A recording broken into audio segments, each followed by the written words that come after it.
I have two questions. Yep.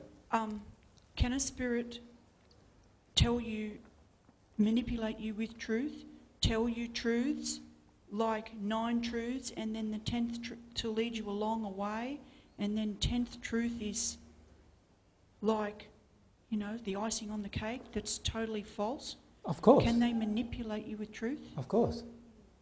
Just like many people on earth do they not? Like, many people on earth are masters at distorting the truth to their own benefit. Right? Where you get a whole series of things told to you and it all seems true. Many of you have been actually victims of this if you've looked at the internet forums discussing myself and my life and what I've said. Right? Because often there's very, very large gaps missed out of interactions and emotions and other things that have gone on in those persons. These very, very large gaps missed out. Because what we're so used to doing is just presenting just a little bit of truth there, a little bit of truth there, and then we start creating in the other person's mind that actually we're telling all the truth, when in reality we've left out these huge gaps that we can now use to manipulate a person if they trust us. Right? And this is the thing, is at some point we're going to have to learn to never compromise the truth, but the majority of us on this planet have learnt from the time we are little children to compromise truth. Have we not? Let's be honest. Like, you know, did you do that or not? How many of us have had that happen to you? Where you've been yelled at, asking a question to tell you the truth. Like, you've got this great big person who's like 3 times, 4 times the size of you, going over you, yelling at you to tell them the truth. What would you do? Like, under those circumstances, it's very unlikely you're going to tell them the truth, isn't it? Particularly if you know the truth's just going to make them even more angry and upset. Wow, of course you wouldn't. You see, and this is why we're so easily lied to and so easily lie as a result of that, because we're so afraid. We are petrified of truth, to be frank, on the planet. We don't want to hear the truth. How many times have you heard me speak the truth to someone and straight away they're angry with me for the next 10 weeks? Like, you've seen it happen all the time, right? How many people leave? Like, we've had thousands of people come to these sessions, but literally thousands of them are not coming anymore. Why is that? Because a lot of times they don't want to hear the truth. They're okay with external truth, you know, but even then a lot of times we're not, are we? Like, I've talked about the truth of abortion. Now that's really confronting, isn't it? Very confronting. If I don't want to face the emotion of that, I'm going to be so confronted of that. Now, it's not a judgment, it's just a truth. But we often see truth and judgment in exactly the same place, at exactly the same time. And so what we finish up doing is we think, oh, AJ's judging me again. I'm sick of being judged all the time. And rather than dealing with the emotions, we go off because we're being judged again. And we're so used to doing that so that we can get away from the truth. Did I do it or not? Right? We do this all the time. And so many times we actually inhibit our own progress because of truth. So yes, a spirit can manipulate the truth just like any person here on the earth can manipulate the truth for you. So, you know, one of the easiest ways to manipulate a person who's a mediumistic person on the divine love path? All I've got to do as a spirit is this. All I've got to do is go to any book that talks about the divine love path, all the Paget messages. I pick up the book. By the way, I can do this as a spirit. I can read through that entire book in a matter of seconds. Right? So I go, okay, Nina loves the divine truth. Nina's also a medium. So she's talking to spirits who she believes are on the divine truth path, right? On the divine love path. I'm a nasty spirit. I can see some emotions in Nina that she wants to do this and wants to do that. She's got some unhealed things here and there. All I need to do now is get this book, read it, look at all the terminology. Oh yeah, terminology is quite easy to understand. Is it not?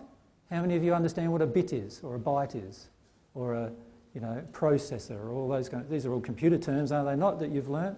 And you can now converse. How many of you actually know what one is and have seen one? Very few, right? Very few of you. But you think you know what it is. And because we've just learnt the terms, right?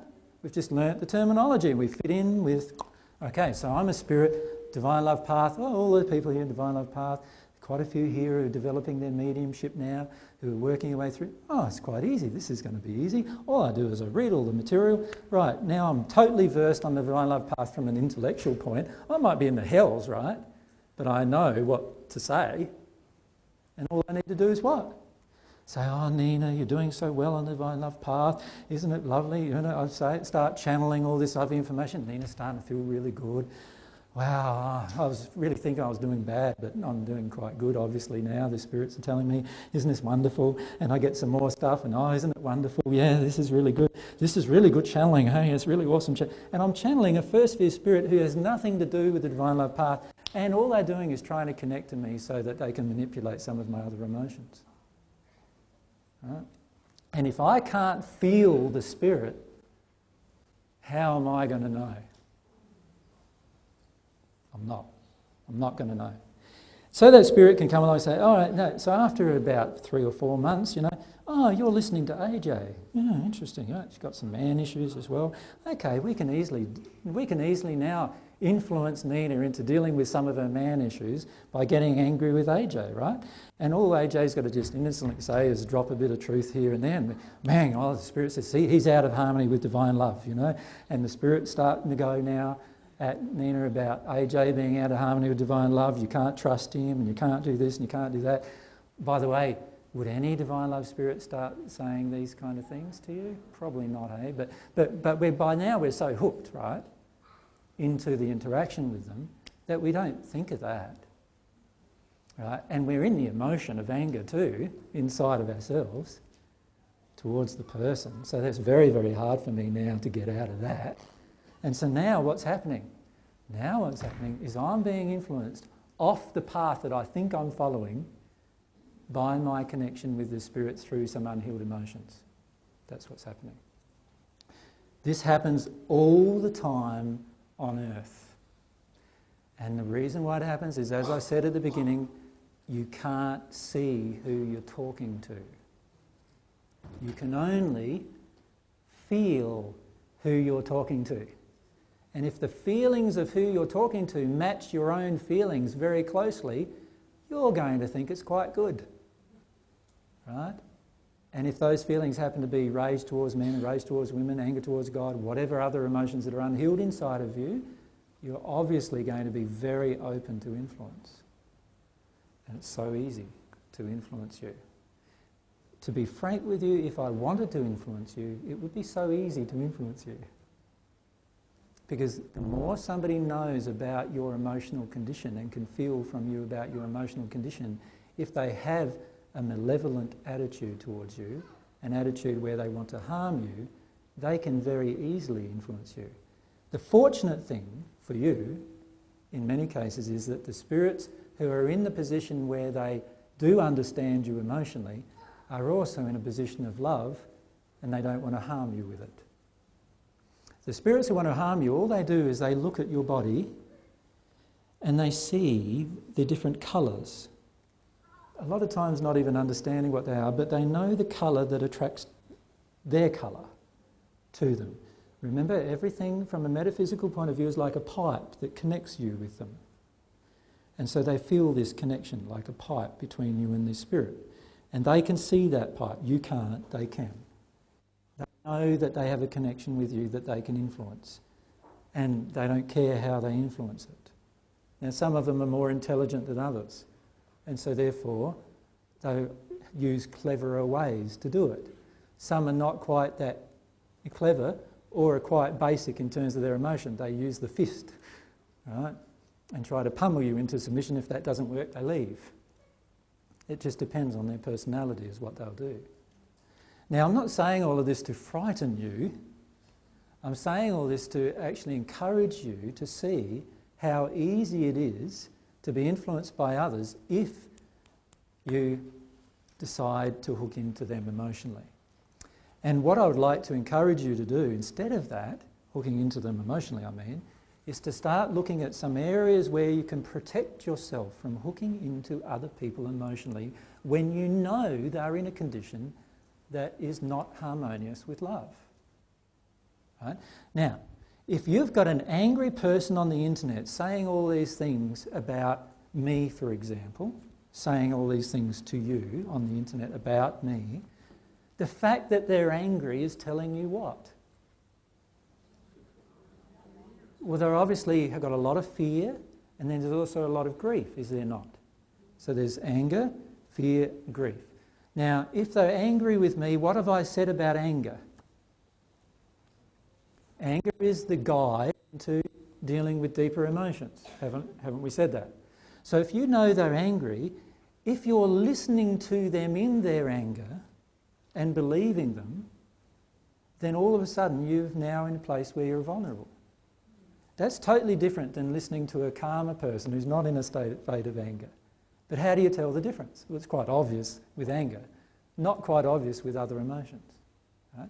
So often what happens is I'm in a state of doubt, for example, personally. And so what happens is I'm now going to attract a whole group of people who are also in doubt into my life, and I'm going to attract a group of spirits who want to influence my doubt into my life. Now, how do I deal with my doubt? I have to process it emotionally. I've got to go, all right, I'm going to go full disbelief and see how that works for a while. Or I go into full belief and trust and see how that works for a while.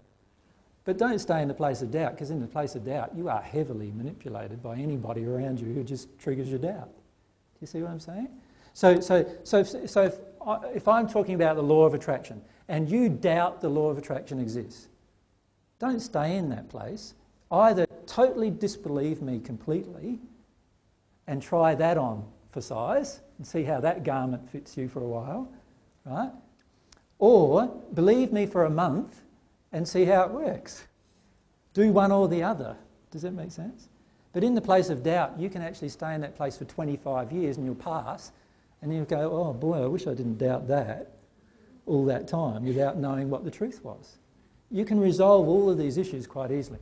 But if you're willing to actually be influenced by the spirits because of the holes that are there, and let's admit to ourselves we all have holes there still, right? So we're going to have some ways in which we can be manipulated by those holes. So if we're going to be manipulated by those holes for the rest of our life, you can be processing what you think is emotion that's causal in it at all. It won't be causal emotion at all, but instead will just be emotions of spirits who are just connecting you one after another, after another, after another, influencing your entire process. And the only time you'll notice that that changes is when you pass and all of a sudden you disconnect from them all. And now they're not around you anymore. So now they can't influence you anymore, and now you know what was your own thought and what was somebody else's. Right? It's better to know before then. If we go